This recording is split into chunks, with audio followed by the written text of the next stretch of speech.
जी जी माता।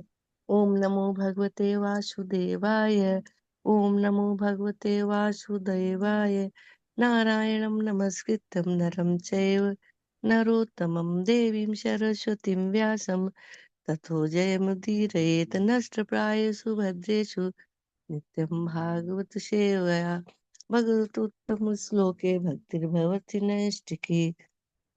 कृष्णाय वासुदेवाय देवकी नंदनाय च नंदगोपकुमाराय गोविन्दाय नमो नमः। मंगलाचरण ओम अज्ञानतिमिरान्धस्य ज्ञानाञ्जनशलाकया चक्षुरेण मिलितं येन तस्मै श्रीगुरुवे नमः। तस्मै श्रीगुरुवे नमः। श्रीचैतन्यमनोभीष्टं स्थापितं येन भूतले स्वयं रूपा कदा मह्यं ददाति स्वपदान्तिकम्। सॉरी। मंगलाचरण वन्देऽहं श्रीगुरो श्रीयुतपदकमलं श्रीगुरून् वैष्णवांश्च च श्रीरूपं साग्रजातं सहगणरघुनाथान्वितं तं सजीवं सावधूतं सावधूतं परिजनसहितं कृष्णचैतन्यदेवं श्रीराधाकृष्णपादान् सहगणललिता श्रीविशाखान्वितांश्च हे कृष्ण करुणा सिंधु दीनबंधु जगतपते गोपेश गोपिका कांत राधा कांत नमोस्तुते तप्त कांचन गौरांगी राधा वृंदावनेश्वरी वृषभानुसुते देवी प्रणमामि हरिप्रिये वाञ्छाकल्पतरुभ्यश्च कृपा सिन्धुभ्य एव च पतितानां पावनेभ्यो वैष्णवेभ्यो नमो नमः। जय श्री कृष्ण चैतन्य प्रभु नित्यानंद श्री अद्वैत गदाधर श्रीवासादि गौर भक्त वृंद। नमः ओं विष्णुपादाय कृष्णपृष्ठाय भूतले श्रीमते भक्ति वेदांत स्वामिनिति नामिने नमस्ते सारस्वते देवे गौरवाणी प्रचारिणे निर्विशेष शून्यवादे पाश्चात्य देशतारिणे। जय श्री कृष्ण चैतन्य प्रभु नित्यानंद श्री अद्वैत गदाधर श्रीवासादि गौर भक्त वृंदा। हरे कृष्ण कृष्ण कृष्ण हरे हरे हरे राम राम राम हरे हरे। हरे कृष्ण कृष्ण कृष्ण हरे हरे हरे राम राम हरे हरे। हरे कृष्ण कृष्ण कृष्ण हरे हरे हरे राम राम हरे हरे। हरे कृष्णा माता जी प्रभु जी सभी को दंडवत प्रणाम।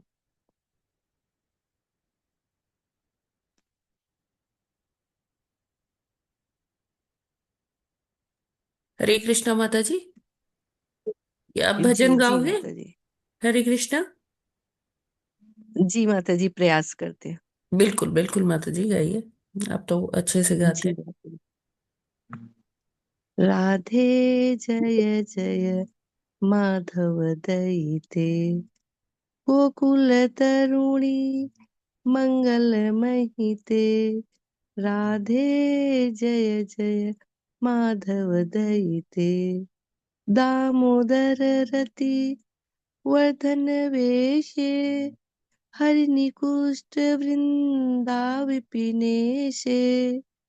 राधे जय जय माधव दयिते गोकुल तरुणी मंगल महिते। वृषभानुदधी नव शशिलेखे ललिता सखी गुण रमित विशाखे।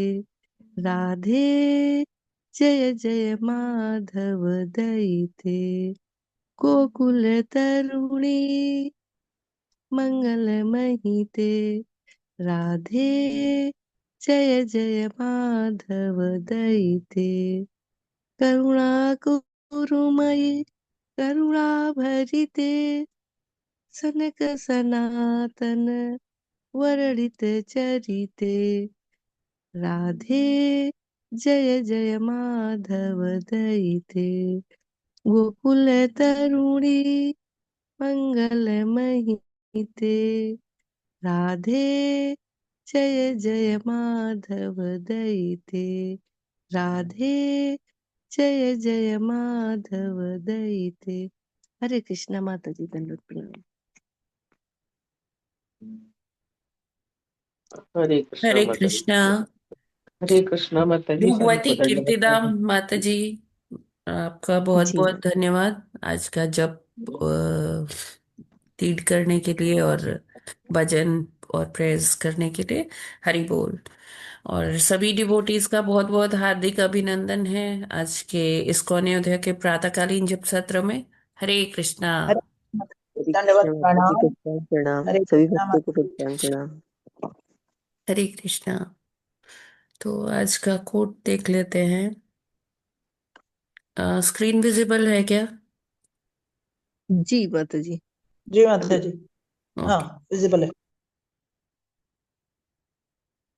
तो आज है 29 दिसंबर और प्रभुपाद जी कहते हैं, भीष्मदेव एक क्षत्रिय थे और इसलिए वे श्री कृष्ण को क्षत्रिय रूप में देखकर प्रसन्न हुए।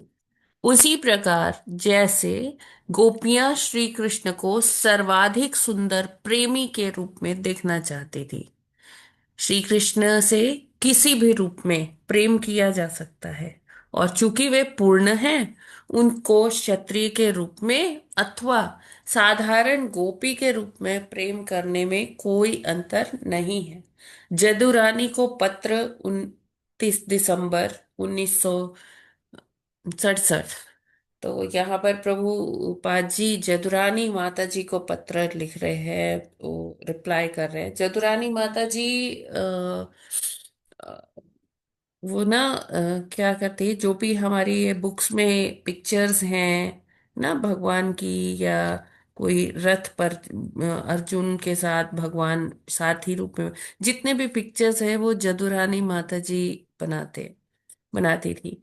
और वो कृष्ण के भाव के बारे में पूछती थी कि वो और अच्छी पिक्चर्स कैसे बना सकती हैं, पेंट कर सकती हैं।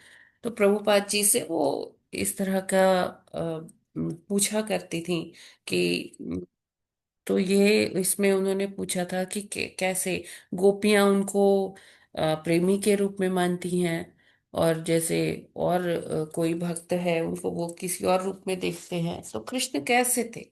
तो प्रभुपाद जी बताते हैं, ये यथा माम प्रपद्यन्ते, जैसे हम कृष्ण को जिस भाव से प्रेम करेंगे, उसी भाव में कृष्ण भी हमें रेसिप्रोकेट करेंगे, मतलब आदान प्रदान करेंगे। तो उन्होंने एग्जाम्पल दिया कि जो भीष्मदेव हैं वो क्षत्रिय थे और वो वीर रस में भगवान को प्रेम करते थे, है ना। वैसे वो विष्णु के भक्त थे, लेकिन वो जानते थे कि कृष्ण ही विष्णु भी हैं। तो उन्होंने कृष्ण को हमेशा क्षत्रिय रूप में ही भजा भजते थे। तो जैसे फिर प्रभुपाद जी बताते हैं कि किस तरह से उनके साथ जब युद्ध हो रहा था, तो भीष्मदेव जी को भीष्मदेव जी ने कहा था कि मैं आपकी प्रतिज्ञा तुड़वा कर रहूंगा। और उन्होंने इतना भीषण युद्ध किया है, इतना भीषण युद्ध किया कि जो है ऐसा लग रहा था कि अब मानो ये ना अर्जुन को मार ही देंगे या पांचों पांडव को मार ही देंगे। एक्चुअली दुर्योधन ने उनके ऊपर ये बड़ा आक्षेप लगाया, लांछन लगाया कि आप तो हमारे ऐसे सेनापति हैं जो शत्रु सेना को बचा रहे हैं, उनको मारने का प्रयास ही नहीं कर रहे। तो आवेश में आकर भीष्मदेव ने 5 ऐसे बाण बनाए, उनको इतना मतलब अपनी शक्ति से इतने उसे कर दिया कि इन्हीं 5 बाणों से मैं पांचों पांडवों का कल के युद्ध में सर्वनाश कर दूंगा। अभी ये बाण ना, दुर्योधन ने सोचा कि कहीं इनका मन बदल ना जाए, रात भर में दुर्योधन ने वो बाण अपने पास रख लिए। और ये चीजें भगवान से तो छुपी नहीं थी, तो भगवान ने अर्जुन को भेज दिया। अर्जुन ने एक बार जब दुर्योधन को बचाया था, तो दुर्योधन ने अर्जुन को कहा था कि मुझसे कुछ मांगो। तो अर्जुन ने कहा कि कोई बात नहीं, अभी मुझे कुछ नहीं मांगना है, मैं समय आने पर उचित जो है आपसे वरदान मांग लूंगा। तो अभी कृष्ण अर्जुन को भेजते हैं दुर्योधन के पास, और अर्जुन उनसे वही 5 बाणों की मांग करते हैं। तो दुर्योधन उनको दे देता है वो 5 बाण, क्योंकि उसने वरदान दिया था अर्जुन को। तो अर्जुन वो 5 बाण लेकर आ जाते हैं। और अभी अगले दिन का जब युद्ध होता है तो भीष्म पितामह क्या करते हैं कि उनको वो 5 बाण नहीं भी मिले, अब तो दुर्योधन के पास नहीं थे। तो फिर भी वो क्या करते हैं कि वो अपने सारी शक्ति से वो युद्ध करते हैं और पांडवों को के साथ बहुत भीषण युद्ध करते हैं। कहते हैं आज तो मैं, मतलब अपने मन ही मन सोचते हैं, आज तो मैं कृष्ण को विवश कर दूंगा इस शस्त्र उठाने पर, क्योंकि कृष्ण भगवान ने ये प्रतिज्ञा की थी कि मैं इस युद्ध में शस्त्र नहीं उठाऊंगा। तो वो जब अर्जुन पर ऐसे वार करते हैं, अर्जुन एकदम लगता है कि अभी अर्जुन तो एकदम बस मरने ही वाला है। तो कृष्ण भगवान एकदम से, मतलब वो अर्जुन को ऐसा करके भगवान कृष्ण को उठाना चाहते थे, भगवान कृष्ण को विचलित करना चाहते थे उनके बाद। तो भगवान ने भी कृपावश वो उठे। ऐसा लग प्रतीत हो रहा था कि भगवान गुस्से में उठ रहे हैं, क्योंकि उनके जो उनके मित्र को इतना वो परेशान करे भीष्म देव। तो प्रतीत तो ऐसा हो रहा था कि भगवान को बहुत तेज गुस्सा आ रहा है भीष्म देव के ऊपर। लेकिन भगवान कृपावश उठे कि मेरा भक्त चाहता है कि मैं शस्त्र उठाऊं। तो प्रतिज्ञा थी कि शस्त्र तो उठाएंगे नहीं। तो वहीं एक टूटे हुए रथ का पहिया पड़ा था, वही विशाल सा पहिया लेकर भगवान ऐसे दौड़े हैं भीष्मदेव की तरफ कि उनका अंग वस्त्र, उनका उत्तरीय वस्त्र वो गिर जाता है। पसीने की बूंदे जो है उनके शरीर पर है, और उस पे मिट्टी भी लगी हुई है। और इस तरह से उनके जो जो चेहरा है, जो उनका मुखमंडल है, वो बहुत ही सुंदर प्रतीत होता है भगवान जब ऐसे दौड़ रहे हैं। अब भीष्म पितामह सोचते हैं कि अब भगवान मुझे मारने के लिए आ रहे हैं। तो वो अपने सारे अस्त्र शस्त्र छोड़ देते हैं और कहते हैं अब आज तो मैं कृष्ण के हाथों मरकर मेरी हत्या कर देंगे और मैं तो भगवत धाम चला जाऊंगा।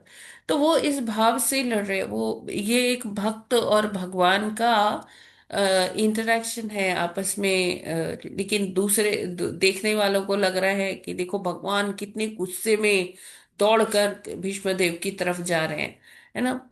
तो अभी इसी में अगर हम सोचे कि जो गोपियां हैं, गोपियों के साथ जो भगवान का व्यवहार है वो कैसा है, वो प्रेम पूर्ण है ना। छेड़छाड़ का, एक दूसरे को कटाक्ष करने का, एक दूसरे से प्रेम करने का, तो वो उनके साथ भगवान उस तरह से रहते हैं। यशोदा मैया के पास भगवान वात्सल्य भाव में रहते हैं। तो इस तरह से जो भगवान को जिस भाव में प्रेम करता है, उसी भाव में भगवान उसको उसके साथ आदान प्रदान करते हैं। हम उन्हें छोटे बालक के रूप में अगर सेवा करते हैं तो वो बालक के जैसे नटखट नखरे करेंगे। अगर हम उनको एक पिताजी के रूप में देखते हैं तो वो पिताजी की तरह से हमारा सारा संरक्षण करेंगे। हाँ, इस तरह से प्रेमी के रूप में देखते हैं तो वैसे ही करेंगे।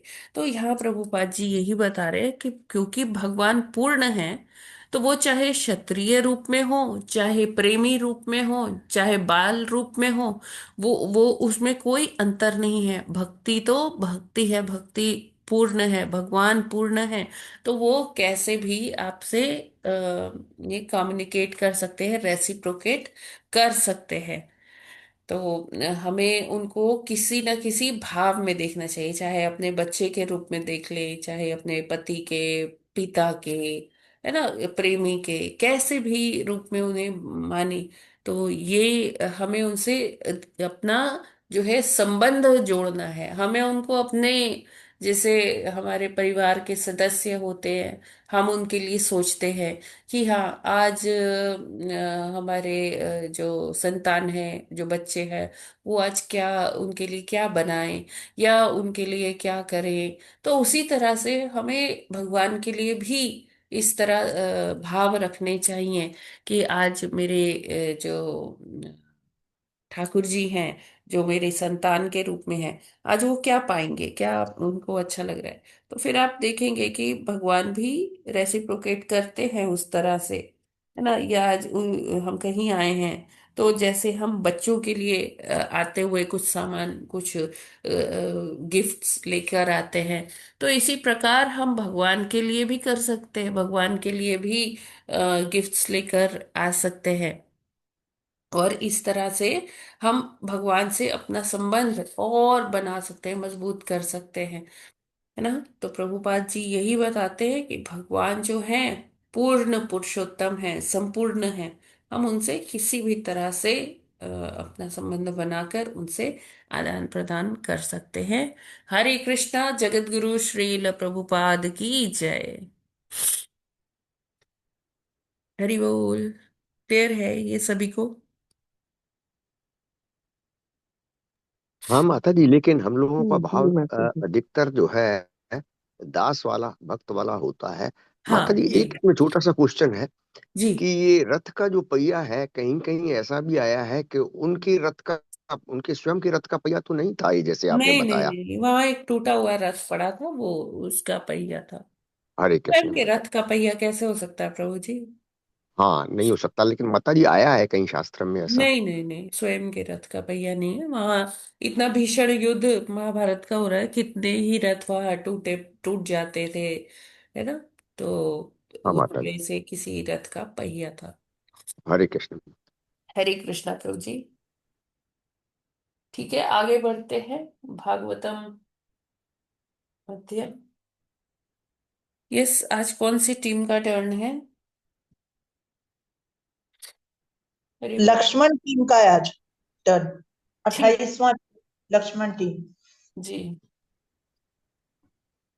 हरे कृष्ण। पढ़े माता जी। हाँ जी प्रभु जी, पढ़िए। तदेह परत पूषो अप्यकुश सचाध्य संभवात वभी मलैर्वच्छन्न सधूम इव पावक। हरि कृष्ण।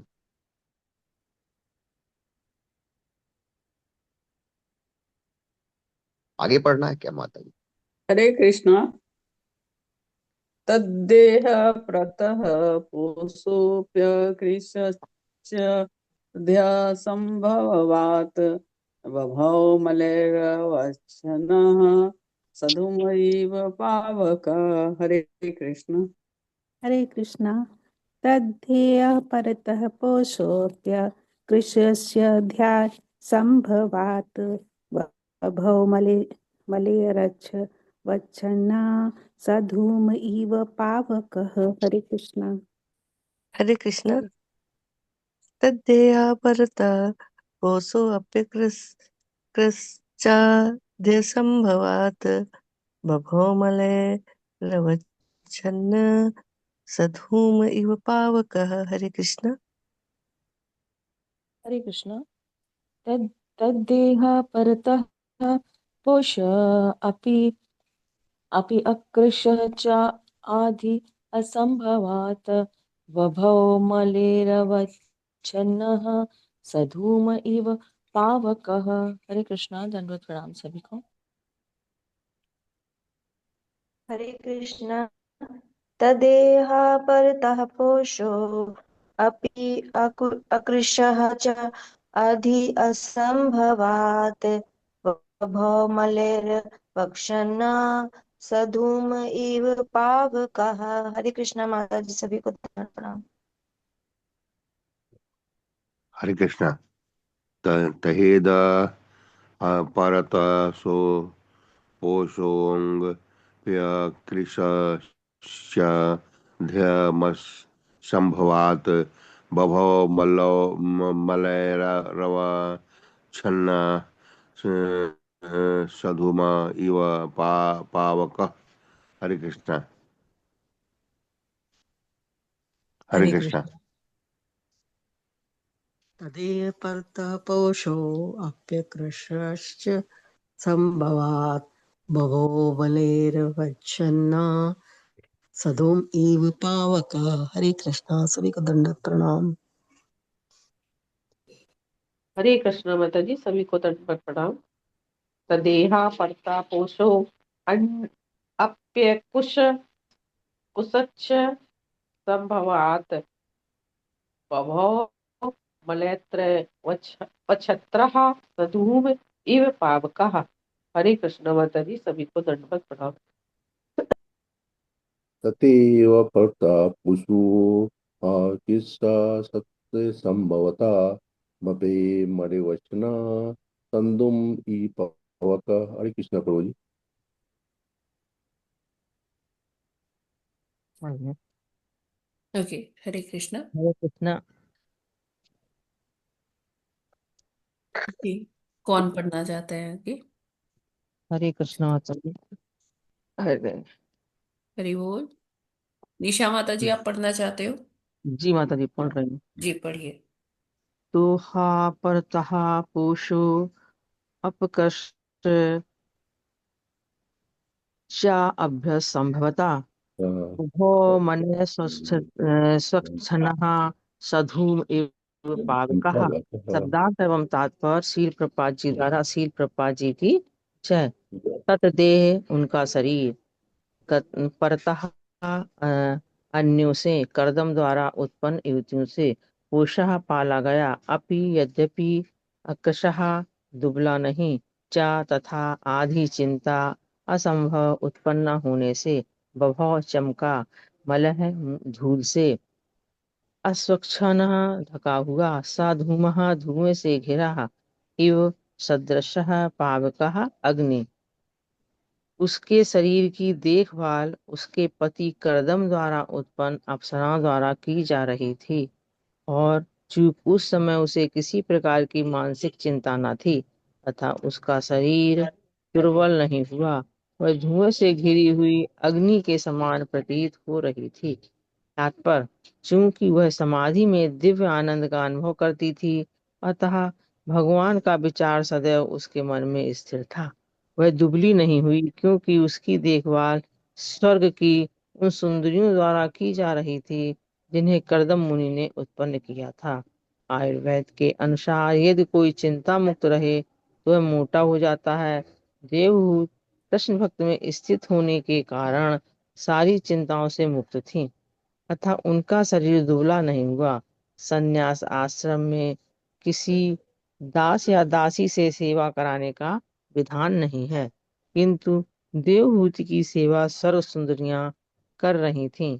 यह आध्यात्मिक जीवन विचारधारा के प्रतिकूल लग सकता है, किंतु जिस प्रकार धुएं से घिरी होने पर भी अग्नि सुंदर लगती है, उसी प्रकार देवहूति अत्यंत शुद्ध दिख रही थीं। यद्यपि ऐसा लग रहा था कि विलासमय जीवन बिता रही हैं। हरे कृष्ण माता जी, सभी को हरे दंडवत प्रणाम। कृष्णा। बहुत बहुत धन्यवाद निशा माता जी।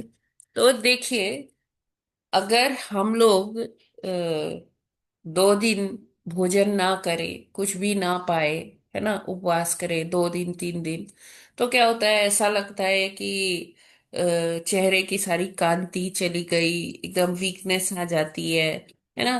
पूरा जो मुखमंडल है वो एकदम लगता है कि वो एकदम डल हो गया, डलनेस आ जाती है, और जो चेहरे का तेज है वो चला जाता है।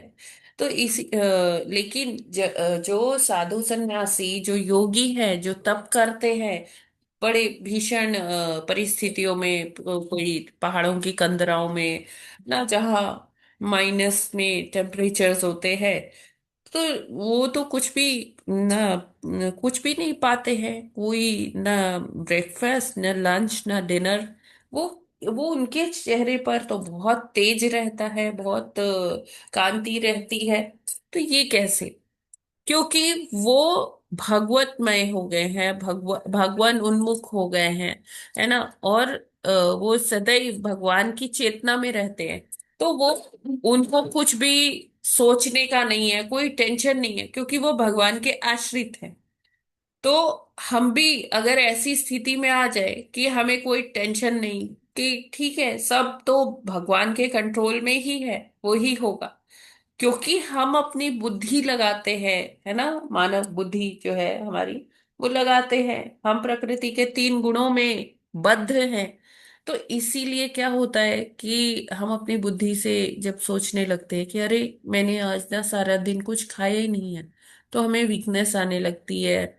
हमारे धीरे धीरे हमारे जो शारीरिक जो फंक्शंस है, भौतिक रूप से जो कार्य कर रहा है ये शरीर, तो वो क्या होता है, वो शिथिल पड़ने लगता है ना। हमारी बुद्धि हमें बताती है कि देखो तुमने कुछ खाया नहीं है ना, इसलिए तुम्हारा ऐसा हाल हो रहा है। मन जो है उस चीज को और बड़ा कर देता है, और हम लोग जो है वो शिथिल पड़ते जाते हैं, दुर्बल लगने लगते हैं। लेकिन जब कोई अ, भगवत चेतना में है, जैसे देवाहूति माता जी का यहाँ प्रसंग बताया जा रहा है कि उनकी सेवा के लिए तो अप्सराएं भी थी, लेकिन उससे कोई मतलब था नहीं। उनके वो सेवा कर रही थी, लेकिन देवाहूति माता जी इसलिए वो दिव्य लग रही थी, उनके चेहरे पर भी चमक थी, वो दुबली भी नहीं हुई। क्यों? क्योंकि वो उनको कोई चिंता नहीं थी। और अगर व्यक्ति चिंता मुक्त हो तो वो दुबला नहीं बल्कि और हष्ट पुष्ट दिखने लगता है, मोटा दिखने लगता है। दुबलापन इसीलिए आता है कि हम अपने बहुत स्ट्रेस लेते हैं, क्योंकि हम अपने को स्वामी मानने लगते हैं कि मुझे ये करना है, ये मेरा जब मैं कमा के लाऊंगा तभी होगा भरण पोषण मेरे परिवार का। तो व्यक्ति जो है अपने सिर पे ना एक जो भौतिकता का जो लोड है, जो भार है, वो लेकर चलता है, अपने को स्वामी मानता है। तो इसी कारण वो जो है जब दीर्घ काल तक ऐसे स्ट्रेस लेता रहता है, तो उसको क्या होता है, वो दुबला भी हो जाता है, उसके चेहरे की कांति भी चली जाती है, और वो हमेशा चिंतामग्न रहता है। लेकिन जब उसे पता चलता है कि मेरे चिंता करने से, स्ट्रेस लेने से कुछ भी नहीं होने वाला, सब भगवान के कंट्रोल में है, तो वो व्यक्ति चिंता मुक्त होने से उसके सारे मतलब शारीरिक कार्य भी सही चलते रहते हैं। कोई ये नहीं कि वो कार्डियक अरेस्ट हो रहा है, हार्ट अटैक आ रहा है, ये है ना, या ब्रेन फंक्शन नहीं कर रहा है, या किडनी में कुछ हो गया, या कुछ भी नहीं। वो सारा क्या होता है, भगवान के भगवत उन्मुख। और अगर होता भी है तो उनको उससे कोई फर्क नहीं पड़ता है। उनके चेहरे की कांति आप देखिए तो वो अलग ही दिखती है, वो दिव्यता अलग ही दिखती है। ठीक है। हरे कृष्णा। जगत गुरु श्रील प्रभुपाद की जय। तो अब आगे के श्लोक ना छोटे छोटे हैं, तो हम ट्राई करते हैं वो 10 श्लोकों को एक बार पढ़ लेते हैं, और उसके बाद जो है हम लोग उसे समझने का प्रयास करते हैं। स्वाङ्गतपो योगमयं मुक्तकेशं गताम्बरं दैवगुप्तं न बुबुधे वासुदेव प्रविष्टधीः। शब्दार्थ। स्वांगम अपना शरीर, तपह तपस्या, योग योगाभ्यास, मयम पूर्णतः संलग्न, मुक्त खुले हुए, केशम बाल, गत अस्त व्यस्त, अंबरम वस्त्र, दैव भगवान द्वारा, गुप्तम रक्षित, न नहीं, बुबुधे उसे पता था, वासुदेव भगवान में, प्रविष्ट तल्लीन, धी विचार, भगवान के विचार में सदैव तल्लीन रहने के कारण उसे इसकी सुधि भी न रही कि उसके बाल बिखर गए हैं और उसके वस्त्र अस्त व्यस्त हो गए हैं। तात्पर्य। इस श्लोक में दैवगुप्तम शब्द अत्यंत महत्वपूर्ण है। इसका अर्थ है भगवान द्वारा रक्षित। एक बार भगवान की शरण ग्रहण कर लेने पर वे ही भक्त के शरीर का पालन करते हैं, और इसकी रक्षा के लिए किसी प्रकार की चिंता नहीं रह जाती। श्रीमद् भागवत के 2य स्कंद के 2य अध्याय में कहा गया है कि पूर्ण शरणागत व्यक्ति को अपने शरीर के पालन की परवाह नहीं रहती। परमेश्वर असंख्य प्रकार के जीवों का पालन करते हैं, अतः जो उनकी सेवा में संलग्न है वह अरक्षित नहीं रह सकता। अतः स्वाभाविक है कि देवहूति को अपने शरीर की सुदबुद ना थी, उसकी रक्षा तो परम पुरुष कर रहे थे। तो जब व्यक्ति भगवत उन्मुख होता है, जैसे अभी हमने डिस्कस किया, तो उसको इसकी चिंता, किसी बात की चिंता नहीं रहती है, क्योंकि वो भगवान पे आश्रित रहता है। अब ये वही भगवान है जो चींटी को कण भर देते हैं और हाथी को मन भर देते हैं। ना चींटी कहीं नौकरी करने जाती है, ना हाथी कहीं नौकरी करने जाता है, लेकिन उनको वो, क्योंकि उन पर आश्रित है, भगवान पर ही आश्रित है, वो अपने से कुछ नहीं कर, तो भगवान उनका भरण पोषण करते हैं। लेकिन जब हम अपना स्वामित्व वाला भाव दिखाकर हम कहते हैं कि हाँ, हम ये सब कर रहे हैं, ठीक है, ये नहीं कहा जा रहा कि सब काम छोड़कर सब ऐसे बैठ जाइए, अपना कर्म करिए, लेकिन चिंता करने का कोई जरूरत नहीं, क्योंकि आश्रय किसका है? भगवान का है। तो जो भगवान पर आश्रित है, उसकी चिंता फिर भगवान करते हैं। तो देवहूति माता जी को अभी किसी प्रकार की कोई चिंता नहीं थी। उनके बाल बिखरे हुए थे, उनके जो वस्त्र थे वो अस्त व्यस्त थे, लेकिन क्योंकि वो भगवत उन्मुख थी, भगवान पर आश्रित थी, तो वो दिव्य सुख का आनंद भोग कर रही थी। एवं सा कपिलोक्तेन मार्गेणाचिरतः परम् आत्मानं ब्रह्म निर्वाणं भगवन्तं वापः। एवं इस प्रकार, शब्दार्थ, अनुवाद और तात्पर्य श्रील प्रभुपाद जी के द्वारा। श्रील प्रभुपाद जी की जय। एवं इस प्रकार सा वह देवहूति कपिल कपिल द्वारा उक्तेन बता, मार्गेण मार्ग से, अचिरतः शीघ्र, परम परम, आत्मानम परमात्मा को, ब्रह्म ब्रह्म, निर्वाणम जीवन का अंत, भगवंतम भगवान को, अवाप प्राप्त किया, निश्चय ही। हे विदुर, कपिल द्वारा बताए गए नियमों का पालन करते हुए देवहूति शीघ्र ही भव बंधन से मुक्त हो गई और बिना कठिनाई के परमात्मा स्वरूप भगवान को प्राप्त हुई। तात्पर्य, इस प्रसंग से इस प्रसंग में देवहूति की उपलब्धि को बताने वाले तीन शब्द प्रयुक्त हुए हैं: आत्मानम, ब्रह्म निर्वाणम तथा भगवंतम। वे परम सत्य की खोज की कार्यक्रमिक विधि को बताते हैं, जिसे भगवंतम कहा गया है। भगवान विविध वैकुंठ लोकों में वास करते हैं। निर्वाण का अर्थ है संसार के क्लेशों का शमन। जब कोई वैकुंठ को जाता है तो वह सारे क्लेशों से स्वतः मुक्त हो जाता है। यही ब्रह्म निर्वाण है। वैदिक शास्त्रों के अनुसार निर्वाण का अर्थ भौतिक जीवन का अंत।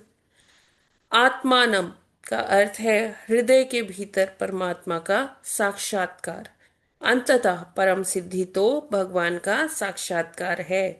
यह समझ लेना चाहिए कि देवहूति उस लोक में प्रविष्ट हुई जिसे कपिल वैकुंठ कहते हैं। वैकुंठ लोकों की संख्या अनंत है, जिनमें विष्णु के अंशों का प्राधान्य रहता है। जैसा कि ब्रह्म संहिता से ज्ञात होता है, अद्वैतम अच्युतम अनादिम अनंत रूपम। अनंत का अर्थ है असंख्य।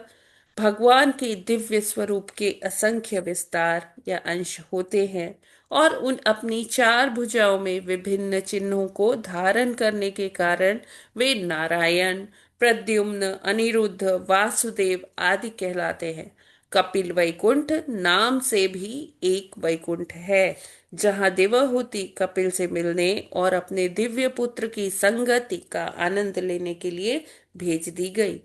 तो अभी उनका क्या यहाँ पर बताते हैं कि कैसे देवहूति माता जी भगवान पर पूरी आश्रित हो गई, और वो किनका स्मरण कर रही थी? कपिल देव का स्मरण कर रही थी।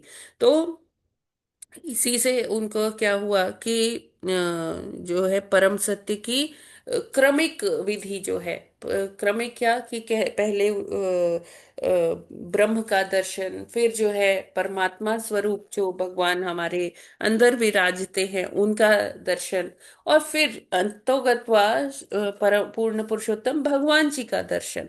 तो वह उनको वो किस वैकुंठ में गई, इस तरह से उनका जब क्रमिक विकास होता रहा तो वो किस तरह से कौन से लोक में गई, वो कपिल वैकुंठ में उनका पदार्पण हुआ, उनको वहां भेज दिया गया क्योंकि वो भगवान को कपिल देव के रूप में अपने पुत्र के रूप में देख रही थी, है ना। तो इसी से उनका जो है भगवान की प्राप्ति हुई उन्हें। पहले आत्म साक्षात्कार की आती है जो अवस्था, और फिर भगवत साक्षात्कार की वो परम सिद्धि प्राप्त हो जाती है।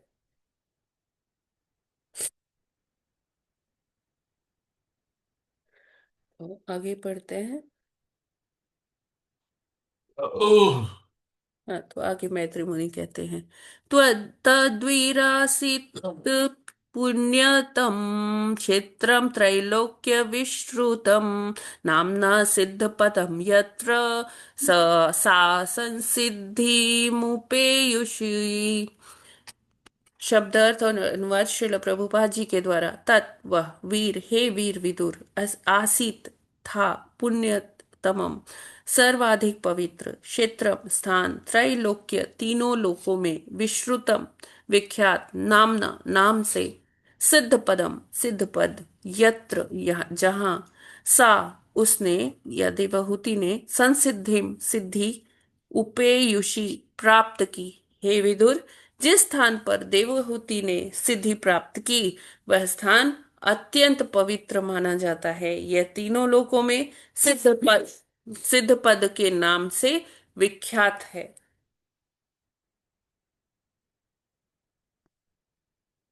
तस्यास्तद्योगविधूतमात्यं मर्त्यं भूत्सरित स्त्रोत सांप्रवरा सौम्या सिद्धिदा सिद्ध सेविता। शब्दार्थ अनुवाद श्रील प्रभुपाद जी के द्वारा। श्रील प्रभुपाद जी की जय।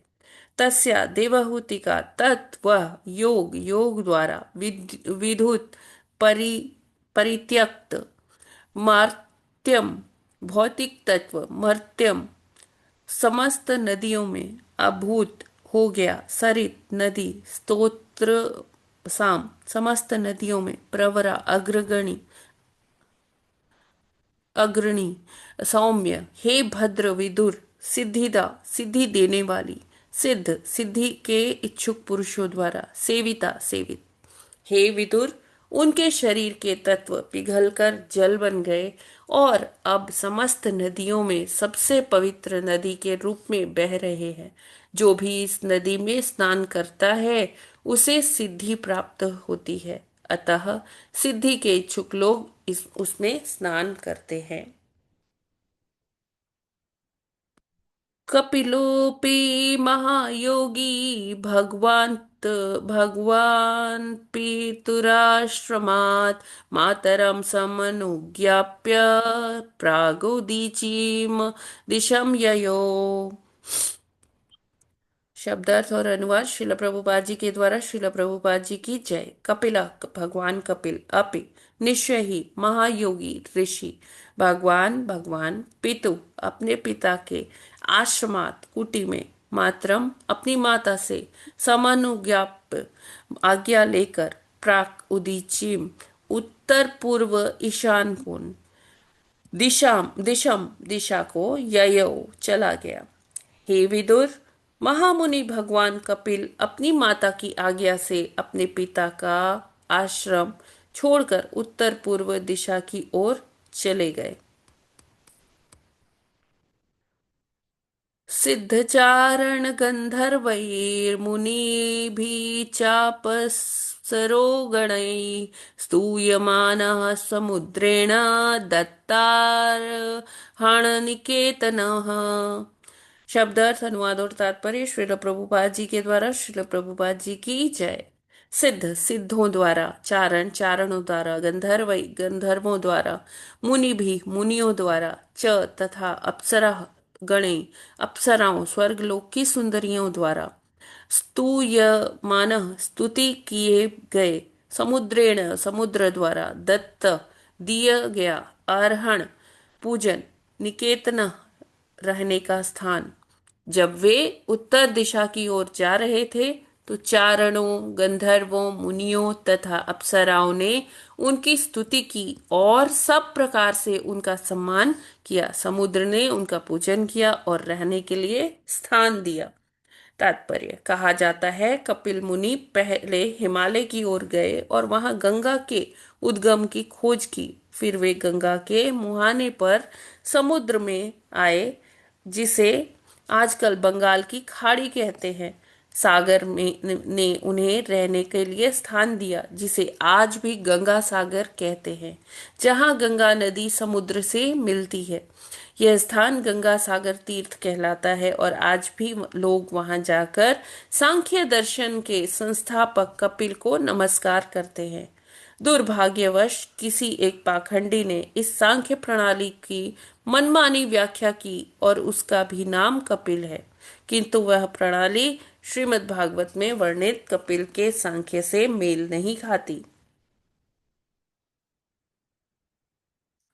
आस्ते योगं समास्थ्याय सांख्याचार्यैर्भिष्टुतः त्रयाणामपि लोकानां पश्यन्ते समाहितः।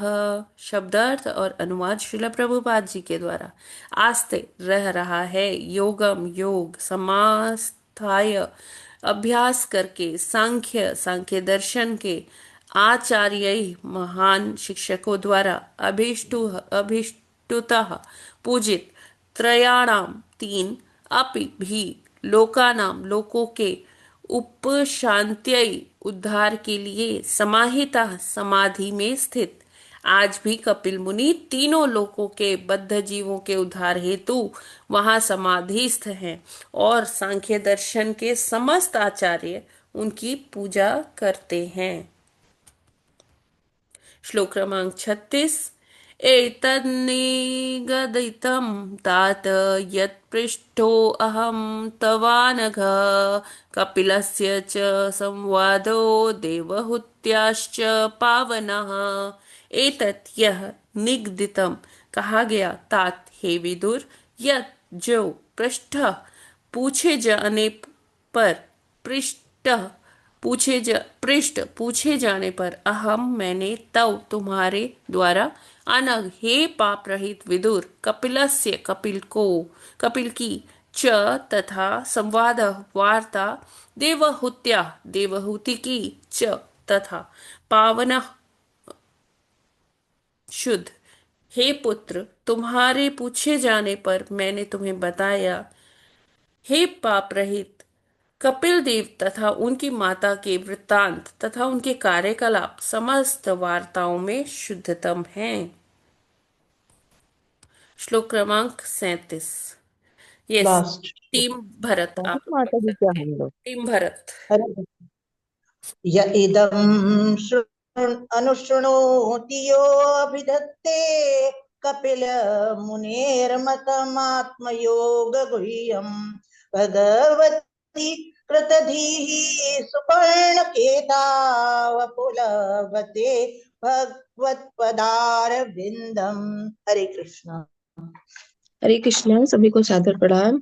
या इदम अनुशृणोति या अधिधत्ते कपिल मुने वत्तम आत्मयोग गुह्याम भगवती कृतः धीः सुपर्णकेतौ उपलब्धे भगवत पदारविंदम। हरे कृष्णा। हरे कृष्ण। सभी को दंडवत प्रणाम। यह इदम अनुशृणोति अभिधत्ते कपिल मुनि मतम आत्मयोग गुहाम भगवती कृतदेह सुपर्ण केतो उपलब्धते भगवत पद अरविंदम। हरे कृष्ण। सभी को दंडवत। हरे कृष्णा। य इदं नु शृणोति यो भिदत्ते कपिल मुनेर्मत मात्मयोग गुह्यं भगवती कृतधि सुपर्णकेताव उपलभते भगवते पदारविंदम। हरे कृष्ण माता जी, दंडवत प्रणाम। से भक्तों को सादर प्रणाम।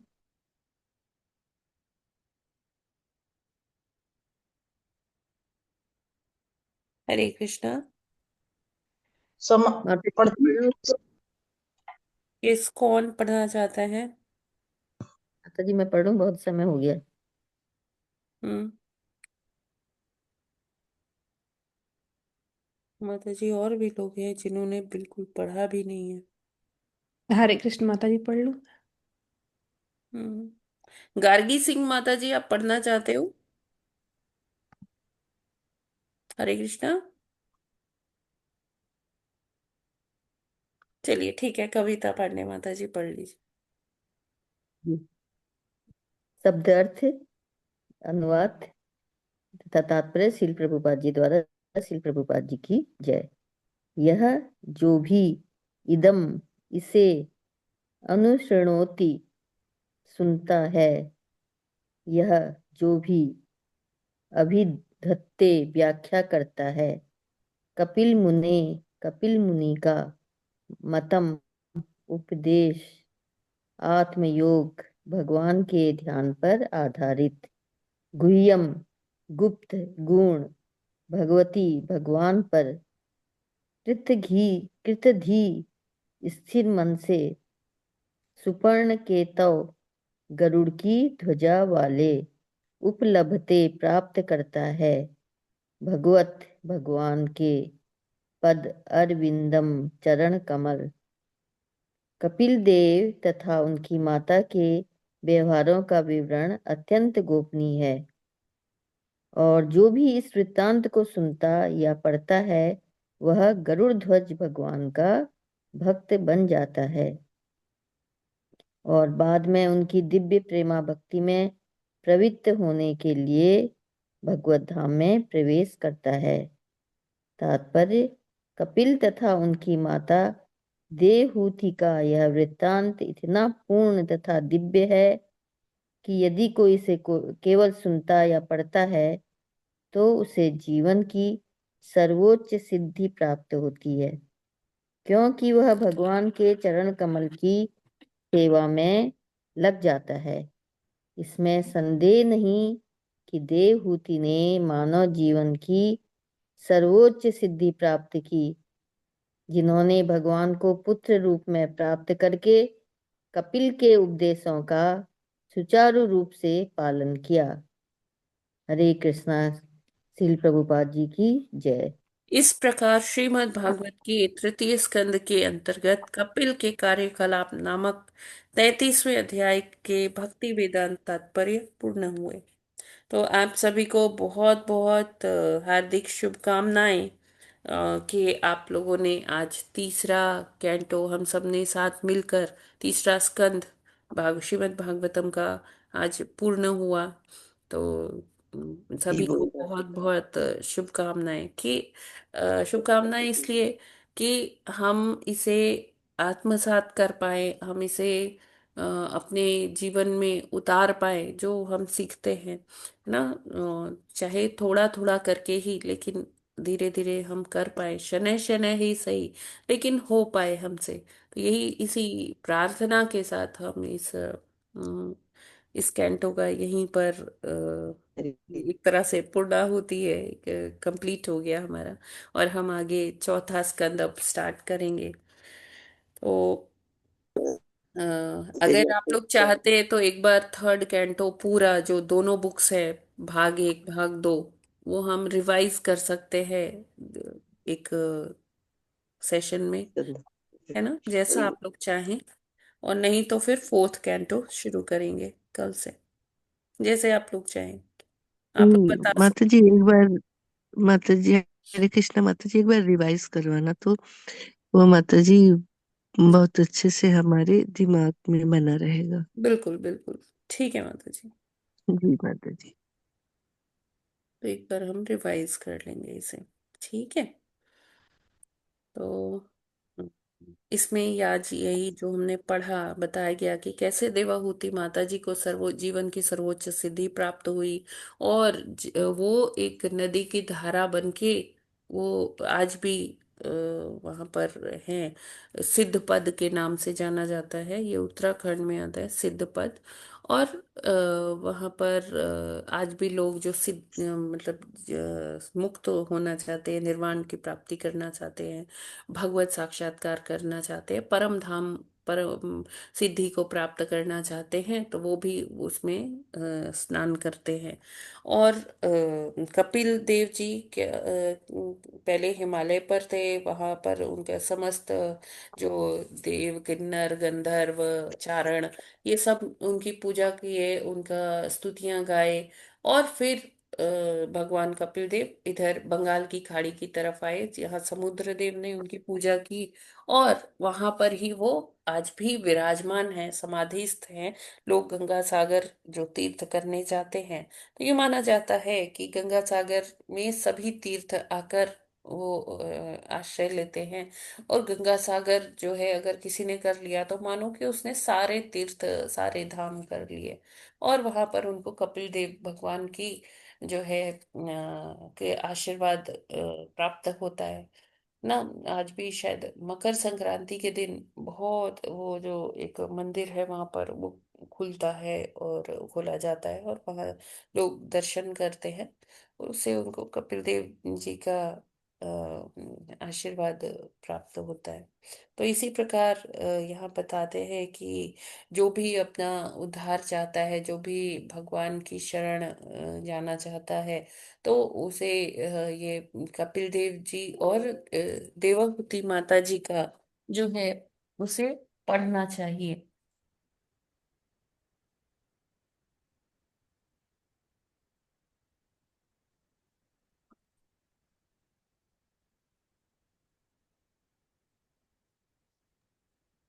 हरे तो कृष्ण माता जी। कोई प्रश्न है क्या इसमें?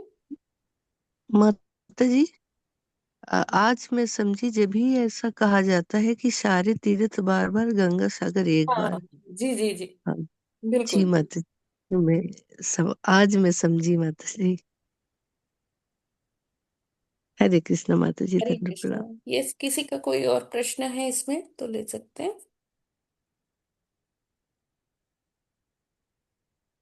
हरि बोल। हरे कृष्ण माता। हरे कृष्ण जी माता जी। जी माता जी, हरे कृष्णा। यशोदा माता, देवकी माता और देवहूति, ये उनको एक ही समान कहना चाहिए कि क्योंकि हाँ हाँ, ये बिल्कुल अपनी, बिल्कुल, यस, कह सकते हैं लेकिन माता। लेकिन जैसे देवकी माता जी यशोदा उनका तो इतना ज्यादा वर्णन होता है, देवहूति माता जी का तो नहीं होता ना। क्योंकि माता जी हम लोग पढ़ते नहीं है, हम लोग मेन मेन ही सोचते हैं कि हाँ ये है ना।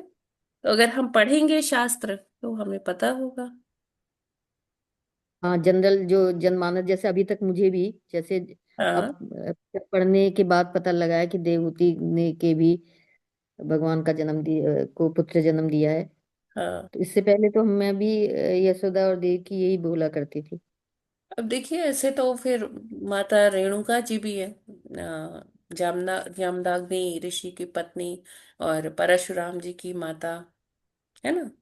ऐसे बहुत सारे भगवान के अवतार हुए माता जी, हम गिन नहीं सकते कि कितने अवतार हैं। वो तो ये है कि मेन मेन ही हम कर पाते हैं।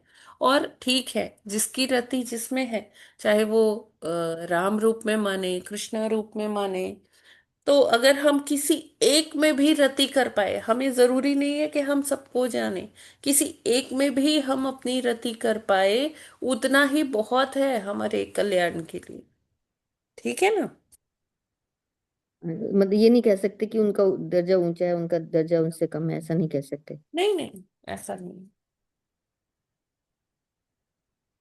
जी। ठीक है। जी मतलब।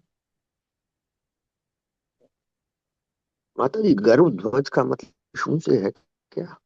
भगवान का एक नाम है प्रभु जी, अच्छा गरुड़ध्वज। माता जी, हरे कृष्ण। अनगिनत नाम है भगवान के। अब जैसे अदिति माता है, उनके पुत्र के रूप में आए वामन देव जी, है ना। तो जिससे भी किसी को रति हो जाए, और कपिल देव और देवहूति माता जी का इसलिए ज्यादा इसमें वर्णन है, क्योंकि कपिल देव भगवान ने सांख्य दर्शन का पूरा इसमें वृत्तांत रखा, देवहूति माता जी को बहुत विस्तार में समझाया। इसीलिए ये सारे जो वार्तालाप है कपिल देव भगवान और देवाहुति माता जी की, इसे कपिल कपिल गीता के नाम से कहा जाता है। जैसे भगवान ने अर्जुन को गीता सुनाया था, उसमें सारा वृत्तांत डिस्कस किया था कि प्रकृति क्या है, पुरुष क्या है ना, आत्मा क्या है, जीवात्मा क्या है, कर्म क्या है। तो ये सारे एपिसोड्स इसमें भी आते हैं कपिल देव और देवाहुति माता जी के संवाद में। तो ये दिव्य संवाद है, और हाँ इसको माता जी, ये अगर दिव्य एक है, बार लेकिन आत्मसात कर लिया जाए तो क्या होगा कि वो व्यक्ति निश्चित ही वो परम सिद्धि को प्राप्त करेगा। हाँ माता जी, लेकिन शब्द सिद्धि ज्यादा यूज हुआ है इसमें, सिद्धि कपिल प्रभु सांख्य में, जी, और भगवान सिद्धि का वाले मतलब है में जीवन की भक्ति। सर्वोच्च सिद्धि, सिद्धियों की सिद्धि। हाँ माता जी, ठीक है, भवसागर को हरे कृष्ण। पार करके भगवान के परम धाम जाना, भगवान का साक्षात करना, उनका प्रेम पाना, ये सबसे बड़ी सिद्धि है प्रभु जी। इसी के लिए इसका उपयोग बार बार किया गया है। हरे कृष्ण। आप चाहे उसे निर्वाण कह लें, आप चाहे उसे मुक्ति कह लें, या भगवत धाम जाना कह लें, वो ही परम सिद्धि है। ये रोहिणी देवी दासी माता जी। जी हरे कृष्णा माता जी, पंचांग प्रणाम सभी भक्तों को, पंचांग प्रणाम। माता जी, इसमें जो बताया ना सांख्य दर्शन का, हाँ कि जो बांग्लादेश में है, जो है आज जिसे बांग्लादेश कहा जाता है, वहां पर है। और जो असली जो हमने अभी पढ़ा भागवतम में, वो उसको कैसे हम डिफर पहचानेंगे? वहां बताया गया ना कि उसी नाम से उन्होंने एक और कपिल हाँ, सांख्य बना एक और रखा है। कपिल है ना वो, मतलब प्रभुपाद जी हमेशा से शुरू से बताते आ रहे हैं कि सांख्य दर्शन कपिल देव भगवान जी ने दिया, जी। वो सबके सामने उन्हीं ने प्रस्तुत किया। हम्म, लेकिन एक और पाखंडी भी है जो सांख्य दर्शन, उनका भी नाम कपिल ही है, लेकिन उन्होंने सांख्य दर्शन कैसा दिया, जो हम्म, भौतिकता वाला है कि जैसे शोध विधि होती है, जैसे आजकल लोग पीएचडीज कर रहे हैं, हाँ, रिसर्चेस जी कर रहे हैं, right, right, तो right, वो भी जी जी सांख्य दर्शन ही है। लेकिन वो कैसा सांख्य दर्शन है, उससे भगवत जी। प्राप्ति की कोई बात उसमें नहीं होती है। वो तो ये है कि हम हम्म, अपने जीवन को और सुखमय कैसे बनाएं। अच्छा, ये जी। इंजन बना लो, ऐसा ये बना लो, रेफ्रिजरेटर बना लो, विमान बना लो, और उच्च कोटि की गाड़ियां, कार आदि बना लो, जिससे हमें बस सुख मिले। तो उसमें कहीं हाँ, भगवत प्राप्ति का नहीं है। अभी कोई ऐसा नहीं कहेगा कि हाँ, ये वाला एसी इस्तेमाल करिए, ये वाला हीटर इस्तेमाल करिए कि हम्म, आपको भगवत प्राप्ति हो जाएगी। जी जी, भौतिक है, मतलब वो भौतिक कपिल सांख्य तो दर्शन है जो वो। आजकल ठीक है। रिसर्चेस शोध हो रहे हैं, देखिए, ये जो सांख्य शोध और दर्शन आविष्कार है, करते हैं शोध जो की वो। विधि है ना।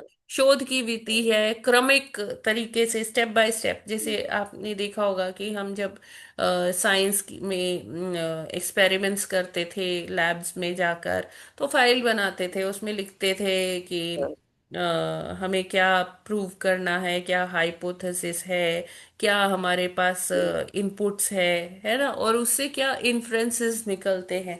लास्ट में कंक्लूजन हम्म, लिखते थे, है ना। स्टेप्स उसमें आते थे, स्टेप 1, स्टेप 2। तो वो एक क्रमिक तरीके जी। से शोध की विधि है। और हाँ, सबसे बड़ी जो शोध है वो यही है कि मैं कौन हूँ, भगवान कौन है, और मेरे मेरा को। भगवान से क्या संबंध है। तो अगर जी। कोई शोध इस तरफ है, तो वो सचमुच में हम्म, सांख्य प्रणाली है। और अगर हम्म, कोई शोध हमें भौतिकता में ही गिराती जा रही है, तो वो क्या है, भौतिक सांख्य प्रणाली है। वो कपिल देव जी द्वारा वो मतलब उसकी संस्तुति नहीं की गई है। जी जी जी माता जी, स्पष्ट है। मतलब एक भौतिक सांख्य दर्शन हमारा होगा और एक आध्यात्मिक हमारा है, जो कब देखिए देखिए कपिल मुनि देखिए द्वारा माता जी, सांख्य दर्शन मतलब भगवत प्राप्ति, वो विधि जी जिससे जी भगवत प्राप्ति होगी। और जो और हम जी भौतिकता वाला कह रहे हैं वो तो जड़ विद्या है माता जी, उसको सांख्य का नाम ही नहीं जी देना हाँ, वो उन्होंने ऐसे ही बना दिया है चाहिए। इस हाँ तरह से। जी जी। हाँ, ठीक। जय माता दी, स्पष्ट धन्यवाद। हरे कृष्णा। हरे हाँ हरे चरण कृष्ण प्रणाम। माता जी। यस माता जी। जी माता जी। माता जी जो बीए में जो पढ़ उसी में ये है जो आप बता रहे थे पाखंडी का पिल मैं वो समझ नहीं पाई माता जी, सांख्य दर्शन। रिपीट करेंगे क्या? माता जी आजकल जो बीए में पढ़ाया जाता है ना फिलॉसफी के जो स्टूडेंट्स होते हैं हाँ। वो भी एक सांख्य दर्शन पढ़ते हैं फिलॉसफी में, उनका साथ कोई सब्जेक्ट है अच्छा अच्छा। तो हाँ ये रहता है है। माता जी, इसमें रहता है एक तो सांख्य उसमें जो सांख्य दर्शन है वो तो वही है ना जो जिसका प्रभुपाद जी ने जिक्र किया है यहाँ पर। माता जी एक्चुअली मैंने पढ़ा नहीं है तो मैं उसके बारे में कह नहीं सकती कि उसमें वो भौतिक वाला है, वो रिसर्च टाइप है। क्योंकि जैसे हाँ इस तरह से कहते थे, जैसे पीएचडीज को यही कहते हैं ना, डॉक्टर ऑफ फिलोसफी। तो उसमें हाँ एक ये जरूर होगा, सांख्य दर्शन का पार्ट जरूर होगा। लेकिन मुझे नहीं लगता कि उसमें भगवत प्राप्ति की चर्चा होगी माता जी। नहीं, उसमें नहीं माता जी, वो सांख्य दर्शन भौतिक वाले जो आपने वो भी जड़ विद्या है चांदमणि माता जी, है ना? ठीक जी है। माता जी। तो वो इसीलिए कि हम अपने जीवन को और अच्छा कैसे बनाएं, इसी भौतिकता में ही वो हमको धकेलता जाएगा। ठीक है। सांख्य दर्शन हमें अपने शास्त्रों में ही मिलेगा माता जी।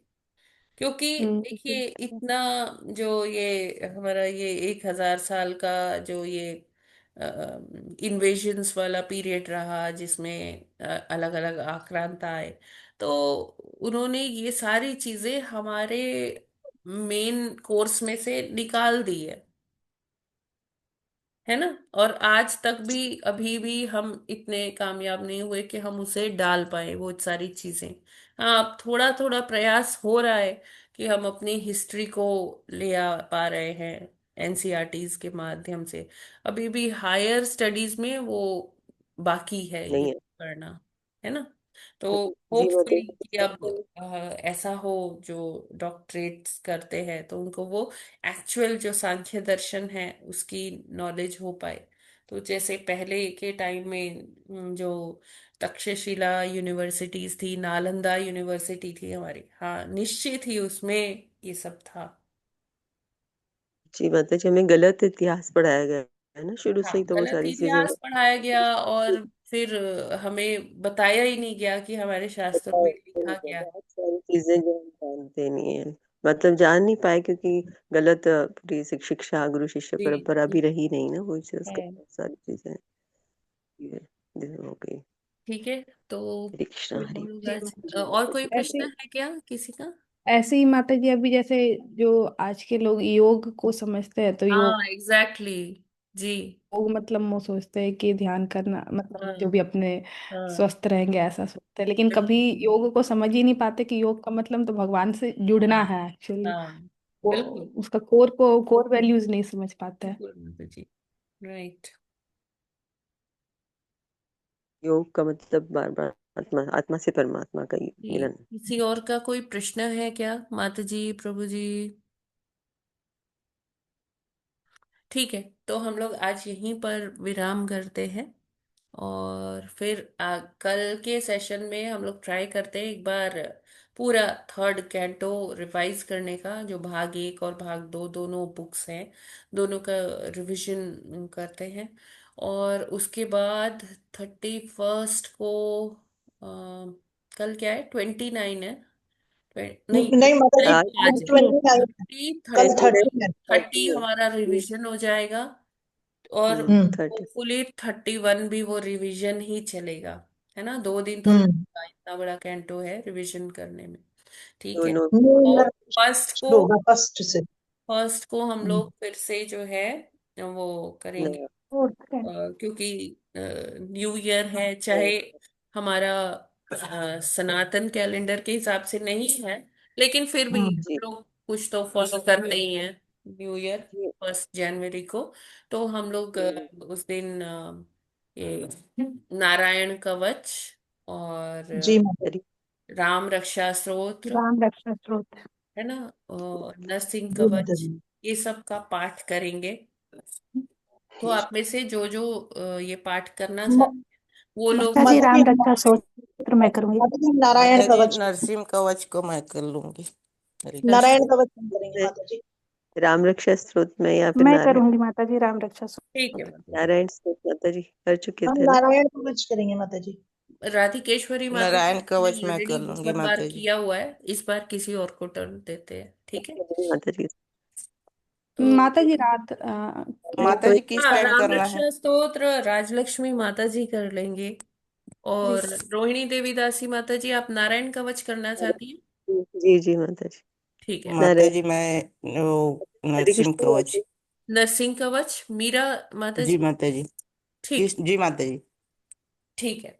और देखिए, माता ऐसा जी नहीं है कि हम सब नहीं पढ़ेंगे, हम सब भी पढ़ेंगे, हाँ बस ये माता जी लोग जो बोले हैं अभी, वो लोग अनम्यूट करके पढ़ेंगे, हम लोग म्यूट करके पढ़ेंगे, पढ़ेंगे सब साथ में, ठीक है। तो माता जी किस टाइम? माता जी 1 जनवरी सवेरे। को सुबह इसी टाइम, जपा के जी बाद पहले पढ़ा था, 6 बजे से, पहले जी पढ़ा था। हाँ। जी जी ठीक है ना। जी हरे माता कृष्ण जी। माता जी, नारायणी माता जी का स्वास्थ्य हरे कैसा है? माता जी हाँ, उनकी बेटी से बात हुई थी, तो जी ठीक है वो, लेकिन जी। डॉक्टर ने उनको ये गैजेट्स देखने से मना किया है, फोन बेड वगैरह। रेस्ट। तो अभी जी उनका आँख का ऑपरेशन हुआ है शायद माता जी। हाँ, तो बात जी अच्छा, हुई थी उनकी बेटी से। आंखों का हुआ है ऑपरेशन? जी, अच्छा अच्छा कैटरैक्ट का था ना। अच्छा अच्छा। बहुत एक्टिव रहे, बहुत हम लोग को प्रेरणादायी रहे माता जी। हाँ और जी, बहुत अच्छा, बिल्कुल बिल्कुल। बहुत मुझे बहुत याद करती है। 2-3 बार आपसे पूछना चाहा मैंने, कैसा स्वास्थ्य है इनका। बहुत हरे एक्टिव, हमारे कृष्ण शाम माता के जी। भी भगवत करते हैं, बहुत श्लोक अच्छे हरे पढ़ते हैं, कृष्ण बहुत माता एक्टिव। जी। हरे कृष्णा। यस माता जी। माता जी एकादशी कब है? 31 तारीख को माता जी। पर जी परसों। परसों हाँ। जी और पारण जो है 1 जनवरी को। अच्छा। ठीक है, तो फिर हम लोग आज यहीं पर विराम करते हैं, और 2 जनवरी से फिर हम लोग फोर्थ कैंटो स्टार्ट करेंगे, ठीक है ना। जी माता जी हरे ओके। कृष्ण, ठीक है दंडवत माता प्रणाम जी। माता जी। ग्रंथराज सभी को हरे। श्रीमद् भागवतम की जय। जय श्री जी गुरु श्रील प्रभुपाद की जय। जय आचार्य हरिदास ठाकुर की जय। की जय। जय अनंत कोटि वैष्णव भक्त वृंद की जय। जय वाञ्छा कल्पतरुभ्यश्च कृपा सिन्धुभ्यैव च पतितानां पावनेभ्यो वैष्णवेभ्यो वैष्णवेभ्यो नमः। नमः। और 1 तारीख को ऐसे ही जपा करेंगे माता जी, कई लोग करेंगे, एक एक मतलब माला सभी करेंगे, जैसे है ना, यस जितने जी लोगों का माता हो जाए, जी माता जी। ठीक है। हरे कृष्णा। हरे हरे कृष्ण माता जी, कृष्णा, सभी धन्यवाद को संचार दंडवत करने हरे के प्रणाम। सभी कृष्ण को। हरे माता जी। कृष्णा माता जी, दंडवत प्रणाम। हरे कृष्णा। दंडवत सभी प्रणाम को माता दंडवत जी। प्रणाम। हरे कृष्णा माता जी की दंडवत हरे प्रणाम। कृष्णा प्रभु जी, हरे दंडवत कृष्णा प्रणाम माता जी, सभी। दंडवत सभी भक्तों प्रणाम। को हरे सभी को कृष्णा दंडवत दंडवत प्रणाम। प्रणाम। हरे कृष्णा। हरे